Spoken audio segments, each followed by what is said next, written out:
Hey everyone, it's Alan Mandell here and welcome back to your Health Circle. Now before we dive in today, I want you to ask yourself something. Have you noticed your hair thinning? Maybe you're seeing more scalp than you used to? Well, what I'm about to share with you might completely change how you think about hair loss. And stick around because I'm going to reveal the one meal that could be a game changer for growing your hair back naturally. Here's what's fascinating. The most common type of hair loss is called androgenic hair loss. Now this creates a very specific pattern. In men, you'll see hair disappearing right from the crown and top of the head. In women, it's more of a general thinning across the top. And here's the strange part that nobody talks about. How is it possible that someone can grow thick hair on their chin but lose everything up here? I mean, think about that for a second. You've probably seen guys who are completely bald on top but have a full beard, right? What's actually happening there? Let me break down the science for you in a way that actually makes sense. Each strand of hair you have grows from something called a follicle. Now, the follicle isn't just the hair itself. Think of it as a tiny factory buried in your scalp, a complete ecosystem designed specifically to produce hair. And here's what most people don't realize.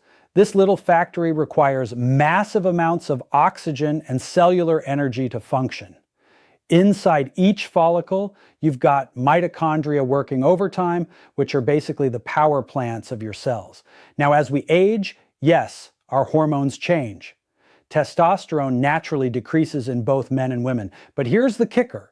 There's another hormone, a much more powerful version of testosterone called DHT, and this one actually increases as we get older.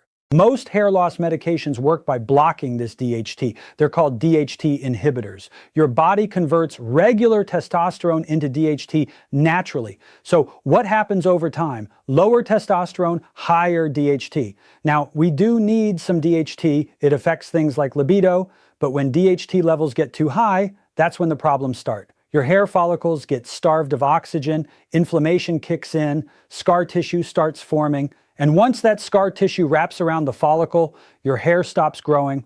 The scalp even becomes shiny because of all that scarring underneath. So that's the basic mechanism behind pattern baldness. But here's the real question nobody's answering. Why does this DHT spike in the first place? Is it just age? Well, I'm 68 years old and I haven't lost my hair.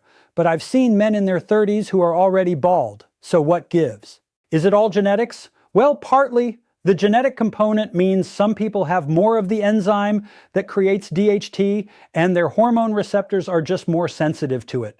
And this is crucial, even if you have that genetic predisposition, there are still things you can do to keep DHT levels as low as possible. The problem with using drugs to lower DHT is that yes, they might help you regrow some hair, but they come with some pretty serious side effects. We're talking loss of libido, erectile dysfunction, because these medications shut down this hormone throughout your entire body, not just in your scalp. So what's the primary driver of high DHT? Beyond aging, beyond genetics, what's really causing this? The answer might surprise you: insulin resistance. And honestly, this shouldn't be that shocking because insulin resistance is at the root of so many health problems. When you have insulin resistance, your body produces more of the enzyme that converts testosterone to DHT. On top of that, insulin resistance damages your liver's ability to regulate testosterone properly, which leads to more free testosterone floating around, which then gets converted into even more DHT. It all comes back to insulin resistance. Now, here's where most people get it wrong. You might be thinking, okay, so I'll just fix my insulin resistance or maybe take some natural DHT inhibitors and that'll solve everything, right? Wrong. There's something way more important that everyone's missing, and it goes back to that follicle I mentioned earlier. What you really need to fix is the entire follicle environment. Think about it. Hair transplant surgeons can take hair from the back of your head and move it to the top, or even from other parts of your body. But they can only do that if they transplant the entire follicle, not just the hair strand. The follicle is like the soil that allows a plant to grow. It's a complete ecosystem. Yes, excessive DHT starts this destructive cascade, but then a whole chain reaction happens. Oxygen levels drop, creating what's called hypoxia. That triggers inflammation. The inflammation leads to scar tissue formation, and eventually that area becomes shiny and bald. So here's therapy number 4, and it's probably the most overlooked solution out there: mechanical stimulation of your scalp. You need to wake up those dormant stem cells and break down that scar tissue. There are different ways to do this. Some people do intensive scalp massage, but the most effective method by far is microneedling. I'll give you an analogy from my own farm. I had a pasture where the soil had become so compacted that nothing could grow. I had to break up that soil so water could penetrate, oxygen could get in, and seeds could actually take root. Microneedling does the same thing for your scalp. It creates tiny openings that allow oxygen in and kickstart the repair process. It reactivates stem cells at the cellular level. Deep in your follicles, you have those mitochondria I mentioned, but in balding areas, those mitochondria have broken down. They're not producing energy anymore. We need to stimulate them back to life. Microneedling helps, but there's another powerful therapy that works even better when combined with it.